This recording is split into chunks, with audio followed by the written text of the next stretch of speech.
Hello प्यारे बच्चों, आज की इस वीडियो में लेकर आए हैं 8th ग्रेड अभ्यास पुस्तिका 2024-25 की आपकी ये न्यू बुक है कक्षा 7 विषय हिंदी की। तो आज की इस वीडियो में देखेंगे पाठ 3 में है मेरी वसीयत। पहला प्रश्न आता है आपका बहुविकल्पीय प्रश्न। प्रश्न क्रमांक 1 में है गंगा में अस्थियों का विसर्जन करने के पीछे नेहरू जी की गंगा के प्रति मान्यता थी। तो आपका उत्तर जो हो जाएगा प्रेम भावना, तो आपको लिख देना है प्रेम भावना। दूसरे में है नाकामयाबी शब्द में उपसर्ग है, तो यहाँ पे आपको ना लिखना है। इसके बाद नेक्स्ट आता है आपका प्रश्न क्रमांक 3 में है इलाहाबाद प्रयागराज के पास बहने वाली नदी है, तो यहाँ पे आपका हो जाएगा गंगा। इसके बाद नेक्स्ट आता है आपका चौथा में है मरने के बाद शव को जलाने का क्रिया है, तो उत्तर में आपको लिखना है दाह संस्कार। इसके बाद पाँचवा है पुराण शब्द में एक प्रत्यय लगाकर बना शब्द है, तो उत्तर हो जाएगा आपका पौराणिक। इसके बाद नेक्स्ट आता है आपका प्रश्न क्रमांक 6। लिखा है नीचे दिए गए शब्दों में से उचित शब्द चुनकर रिक्त स्थानों की पूर्ति कीजिए। तो यहाँ पे आपको खाली स्थान भरना है। 6 में आपको भरना है अस्थियाँ, 7 में हिमालय और 8 में आपको भरना है मुस्कुराती व उछलती, 9 में भरना है आपको जानकीट्स और 10 में भरना है आपको अधिकार। इसके बाद नेक्स्ट क्वेश्चन आता है आपका अति लघुत्तरीय प्रश्न। प्रश्न क्रमांक 11 में है मेरी वसीयत पाठ के लेखक कौन है, तो इसका उत्तर ये लिखा है, आप यहाँ से लिख लीजिएगा। मेरी वसीयत पाठ के लेखक पंडित जवाहरलाल नेहरू हैं। नेक्स्ट है आपका प्रश्न क्रमांक 12 में है नाकामयाबी शब्द में ना उपसर्ग जोड़कर नाकामयाबी शब्द बना है, इसी तरह ना उपसर्ग जोड़कर कोई 2 शब्द बनाइए। तो आपको लिखना है ना समझ, ना प्लस समझ, तो इस तरह से आपको लिखना है। यहाँ पे लिखे हैं नाजायज का हो जाएगा ना प्लस जायज, तो इस तरह से आप बना लीजिएगा। इसके बाद नेक्स्ट आता है आपका प्रश्न क्रमांक 13 में है किसके बदले में कुछ भी दे पाना मुमकिन नहीं है, पाठ के आधार पर बताइए। तो आपको उत्तर में लिखना है पाठ के आधार पर प्रेम के बदले कुछ भी दे पाना मुमकिन नहीं है। इसके बाद 14 आता है। 14 में है फ़क्र और दरख्वास्त शब्द का किन्हीं रूप हिंदी रूप बताते हुए वाक्यों में प्रयोग कीजिए। तो आपको उत्तर में लिखना है, लिखा है फ़क्र गर्व या अभिमान, वाक्य में लिखना है, वाक्य में प्रयोग करना है मुझे अपने देश की उपलब्धियों पर फ़क्र है। और दूसरा दिया है आपका यहाँ दरख्वास्त का मतलब है अनुरोध या आवेदन, वाक्य में प्रयोग करना है किसान ने सिंचाई के लिए पानी की दरख्वास्त की। इसके बाद नेक्स्ट आता है आपका लघुत्तरीय प्रश्न। प्रश्न क्रमांक 15 में है नेहरू जी ने अपनी अस्थियों के विषय में क्या भावना प्रकट की। उत्तर में लिखना है पंडित नेहरू ने अपनी अस्थियों के विषय में इच्छा प्रकट की थी कि उनकी मृत्यु के बाद उनकी अस्थियों की भस्म को मुट्ठी भर गंगा में डालने तथा शेष हिस्से को भारत के उन खेतों में बिखेर देने की इच्छा व्यक्त की। नेक्स्ट है आपका 16 में है ना और नहीं का प्रयोग करते हुए 2 वाक्य बनाकर लिखिए। तो आपको उत्तर में लिखना है उसने परीक्षा की तैयारी अभी तक ना की। दूसरे में मुझे पता नहीं है कि वह कब आएगा। इसके बाद नेक्स्ट आता है आपका 17 में है अपने ज़िले एवं आसपास की किसी भी नदी पर 3 वाक्य लिखिए। तो आपका पहला होगा हमारे ज़िले में नर्मदा नाम की नदी है। दूसरा है इस नदी का पानी पीने और सिंचाई के लिए मुख्य स्रोत है। तीसरे में नदी के किनारे धार्मिक और सांस्कृतिक स्थल है। इसके बाद आता है आपका 18 में नेहरू जी को गंगा नदी से लगाव था, यह पाठ के आधार पर अपने शब्दों में लिखिए। उत्तर में लिखना है नेहरू जी को गंगा नदी से गहरा लगाव था, उन्होंने गंगा को करीब से देखा और उसकी बदलती सुंदरता को अनुभव किया। उनके लिए गंगा भारतीय सभ्यता का प्रतीक और जीवनदायक स्रोत थी। इसके बाद नेक्स्ट आता है आपका प्रश्न क्रमांक 19 में है नेहरू जी पुरानी रीति रस्मों की जगह आधुनिक रीतियों के पक्षधर थे, क्यों।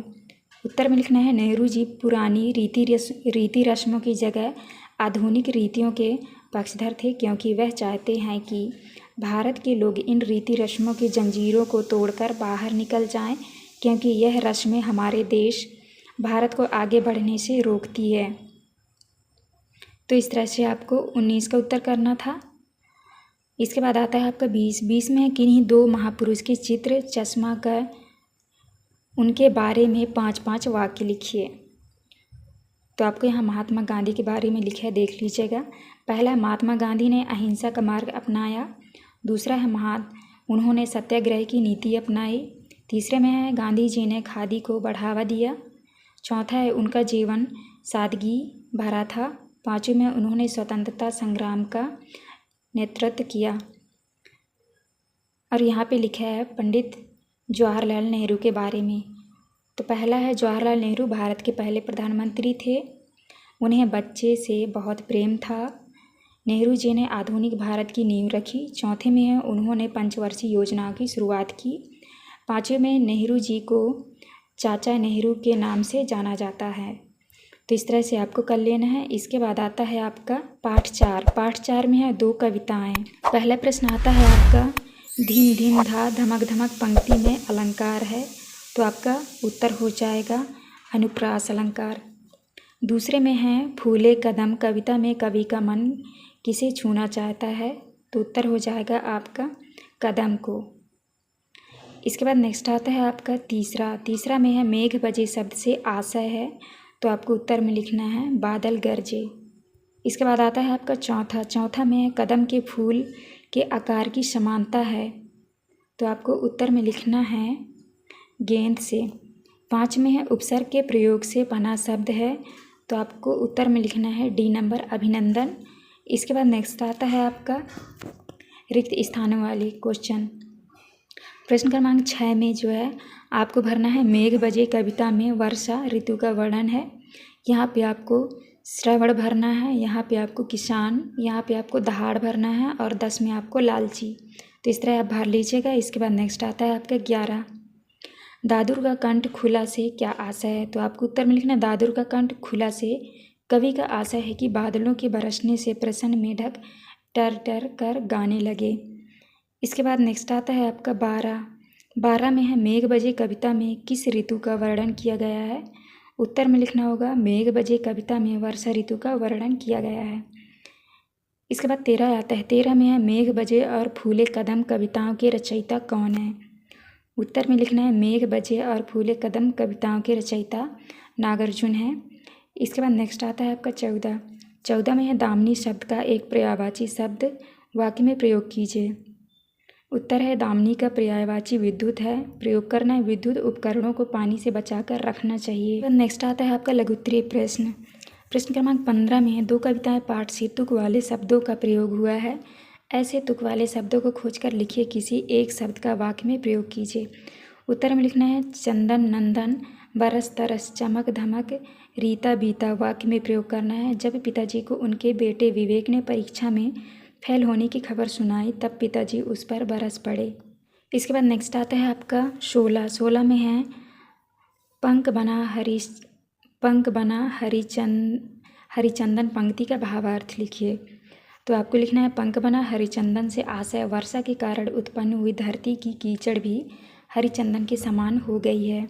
इसके बाद नेक्स्ट आता है आपका प्रश्न क्रमांक 17 में है बादल का कोप नहीं रीता पंक्ति का क्या आशय है, उत्तर में लिखना है कवि कहता है कि बादल का कोप रीता नहीं है, यानी वह है लगातार बहुत समय से बरस रहा है लेकिन पपीहे की प्यास अभी भी नहीं बुझ रही। इसके बाद नेक्स्ट है 18 में है ग्रीष्म ऋतु में प्रकृति में क्या क्या परिवर्तन होते हैं, अपने शब्दों में लिखिए।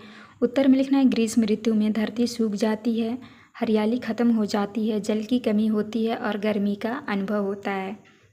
नेक्स्ट आता है आपका प्रश्न क्रमांक 19 में है मेघ बजे कविता में वर्षा के किन किन रूपों का वर्णन किया गया है।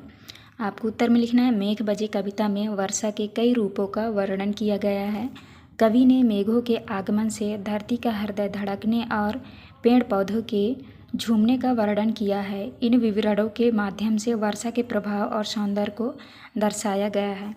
20 में है वर्षा ऋतु का वर्णन अपने शब्दों में लिखिए। उत्तर में लिखना है वर्षा ऋतु में बारिश के कारण प्रकृति हरी भरी हो जाती है, आसमान में काले बादल छा जाते हैं, बिजली चमकती है और ठंडी हवाएं चलती है, खेतों में फसलें लहलहाने लगती है। यह मौसम गर्मी के बाद ताजगी और शांति लेकर आता है। तो इस तरह से आपको 20 का उत्तर करना था। ये था आपका लास्ट क्वेश्चन। यहाँ पे हमारी वीडियो कंप्लीट होती है।